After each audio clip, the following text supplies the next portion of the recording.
குமரி கண்டம் பார்ட் 7.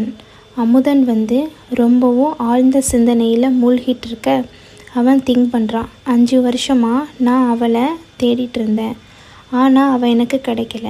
ஆனால் இப்போது இந்த சூழ்நிலையில் அவள் மறுபடியும் இந்த இடத்துக்கு, நான் இருக்கிற இடத்துக்கே அவள் வந்தா அப்படின்னா கடவுள் எனக்கு ஒரு வாய்ப்பை கொடுக்குறாங்க அப்படின்னு தான் அர்த்தம்.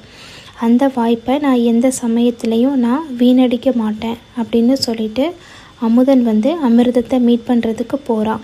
அவனை பற்றின எல்லா விஷயங்களையும், அவன் மனசில் இருக்கக்கூடிய எல்லா விஷயங்களையும் சொல்கிறான். அமிர்தமும் ரொம்ப யோசிச்சுட்டு ஃபைனலி ஓகேன்னு சொல்லிடுறா.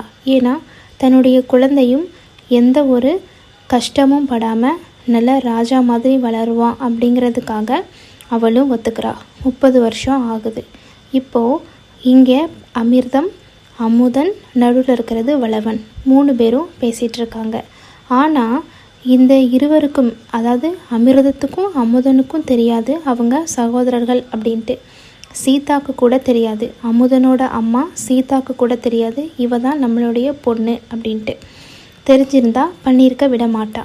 ஸோ காலத்தின் கட்டாயத்தினால அவங்க மேரேஜும் பண்ணிக்கிட்டாங்க. அவங்க 2 பேருக்குமே ஒரு குழந்தையும் பிறந்துருச்சு. அவள் பேர் குழலி. குழலிக்கு வளவனை ரொம்ப பிடிக்கும். தன்னுடைய அண்ணன் அப்படின்னா அவன் மேலே உயிரையே விட்டுருவா, அவ்வளோ பிடிக்கும் அவளுக்கு.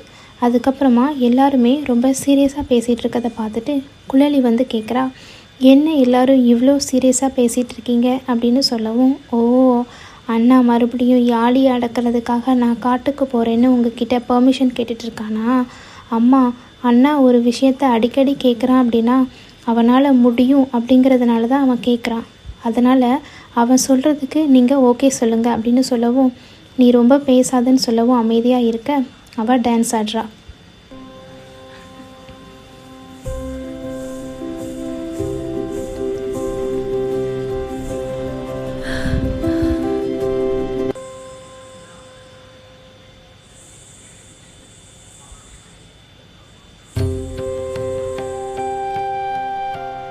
எல்லாருமே ரொம்ப சீரியஸாக இருக்காதீங்க, கொஞ்சம் என்ஜாய் பண்ணுங்கள், அதனால தான் டான்ஸ் ஆடினேன் அப்படின்னு சொல்லட்டும்.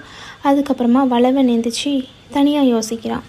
அதுக்கப்புறமா இவங்க 3 பேருமே ஓகே, வளவன் இவ்வளோ நம்மக்கிட்ட கேட்குறான் அப்படின்னா அவனால் முடியும் அப்படிங்கிறதுனால தான் அவன் கேட்குறான். அவன் மற்றவங்க மாதிரியான நார்மல் கிடையாது. அவன் ஒரு பராக்கிரமசாலி, எல்லாரையும் விட உயர்ந்தவன் அப்படின்னு அமுதன் அவனை பற்றி பேசிகிட்ருக்காங்க. இப்போது நம்மளுடைய வளவன் அவனால் நடக்க முடியாது. அதனால் எப்போதுமே இந்த மாதிரி 2 பேர் அவனை கூப்பிட்டு போயிட்டு தான் இருப்பாங்க. ஆனால் நம்மளுடைய வளவனை பொறுத்த வரைக்கும் அடுத்தவங்களுடைய மனசை ரீட் பண்ணக்கூடிய பவர் அவன்கிட்ட இருக்குது. அது மட்டும் இல்லாமல் அவனுடைய கண் அசைவுக்கு வணங்கக்கூடிய நிறைய மிருகங்கள், அதுக்கப்புறமா அவன் கூட செடி, மரம், எல்லாமே அவன் கூட பேசும். விலங்குகள் பேசும், பறவைகள் பேசும். அது மட்டும் இல்லாமல் ஒரு சில விஷயங்களையே முன்பே கணிக்கக்கூடிய நாலேஜ் இருக்குது, எக்ஸ்ட்ராடினரி நாலேஜ் இருக்குது. எல்லாருமே அதுக்கப்புறம் வளவனை ப்ளெஸ் பண்ணுறாங்க. நீ கண்டிப்பாக வெற்றியோடு திரும்பி வருவ, எனக்கு நம்பிக்கை இருக்குது அப்படின்னு சொல்லி எல்லாருமே சேர்ந்து அவனை ப்ளெஸ் பண்ணுறாங்க. வளவனும் ரொம்ப சந்தோஷப்படுறான். ஃபைனலி இவ்வளோ நாள் கேட்டதுக்கப்புறம் இப்போ தான் நம்மளை அனுப்புறதுக்கான மனசு அவங்க எல்லாருக்குமே வந்திருக்கு. அதனால் அவங்களுடைய அந்த நம்பிக்கையை நம்ம வீணடிக்கக்கூடாது அப்படின்னு சொல்லிட்டு வளவனை ப்ளெஸ் பண்ணிவிட்டு எல்லாருமே போகிறாங்க. வளவன் கூட ரொம்ப சந்தோஷப்படுறான், நம்ம ஃபைனலி யாளிகளின் காட்டுக்கு நம்ம போகிறோம் அப்படின்ட்டு. அதுக்கப்புறம் ஊர் மக்கள்கிட்ட அவன் நடந்து போயிட்டுருக்கான். அங்கே இருக்க ஊர் மக்கள் எப்போதுமே வளவனை பொறுத்த வரைக்கும் ஏளனமாக தான் பேசுவாங்க. ஏன்னா வளவன் இந்த நாட்டு அரசனுக்கு பிறந்த குழந்தை கிடையாது, அப்படி தானே? அதனால் எப்போதுமே அவனை தூற்ற தான் செய்வாங்க. அதுக்கப்புறமா அவனை கிண்டல் தான் பண்ணுவாங்க. ஈவன் 2 கால் 2 கை நல்லா இருக்கிற அரசனே அடக்க முடியாமல் நிறைய பேர் வந்திருக்காங்க. இவனே ஒரு ஊனமுற்றவன், இவன் எப்படி இதெல்லாம் பண்ணுவான் அப்படின்னு சொல்லிட்டு எல்லாருமே அவனை கேலியும் கிண்டலும் தான் பண்ணுவாங்க. ஆனால் வளவனை பொறுத்த வரைக்கும் அவனுக்கு இருக்கக்கூடிய அந்த மன தைரியம் யாருக்குமே கிடையாது. யார் என்ன தப்பாக சொன்னாலும் அவன் வந்து அதை அக்செப்ட் பண்ணிக்க மாட்டான்.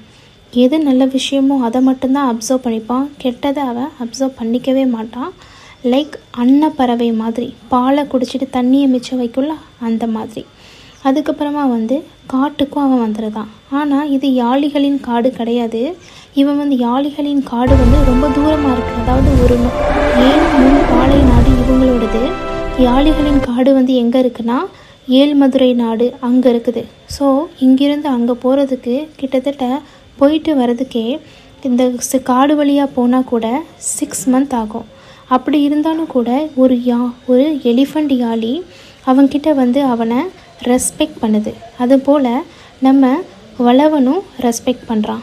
அதுக்கப்புறம் அவனுடைய பயணத்தின் போது ஒரு பொண்ணு ஒரு கழுகில் பறந்து வந்து எல்லா மிருகங்களையும் வேட்டையாடி போயிட்டுருக்கா. அப்போது அவள் கூட வந்து என்ன பண்ணுறா அப்படின்னா நம்மளுடைய வளவனை ஃபாலோ தான் பண்ணுறா. அப்போ நினைக்கிறான், இந்த பொண்ணு வந்து எதுக்கு நம்மளை ஃபாலோ பண்ணுறா அப்படின்னு சொல்லிட்டு அவன் நினைக்கிறான். அப்போது சடனாக அந்த பொண்ணுக்கு அந்த ஈகிள் வந்து பலன் ரொம்ப நாள் சாப்பிடாம பறந்துட்டே இருந்ததுனால அந்த ஈகிள் வந்து அவளை வந்து தவற விட்டுருது. அவளும் கீழே விழுந்துருதா. ரொம்ப ஃபாஸ்ட்டாக கீழேயும் விழுந்துட்டா. இதுக்கப்புறம் ஏன் வந்து இந்த பொண்ணு வளவனை ஃபாலோ பண்ணுறா அப்படிங்கிறத அதுக்கப்புறமா வந்து நம்மளுடைய வளவன் கூட யாளிகளின் காடுகளுக்கு போய் ரீச் ஆகி யாழியை அடக்கினானா அப்படிங்கிறத வந்து நம்ம நெக்ஸ்ட் பார்ட்டில் பார்த்து தெரிஞ்சுக்கலாம். எல்லா பார்ட்டுமே வந்து ப்ரீவியஸ் பார்ட் எல்லாமே வந்து ப்ளேலிஸ்ட்டில் இருக்குது. அதை பார்த்து என்ஜாய் பண்ணுங்கள். தேங்க்ஸ் ஃபார் வாட்சிங். சப்ஸ்கிரைப்.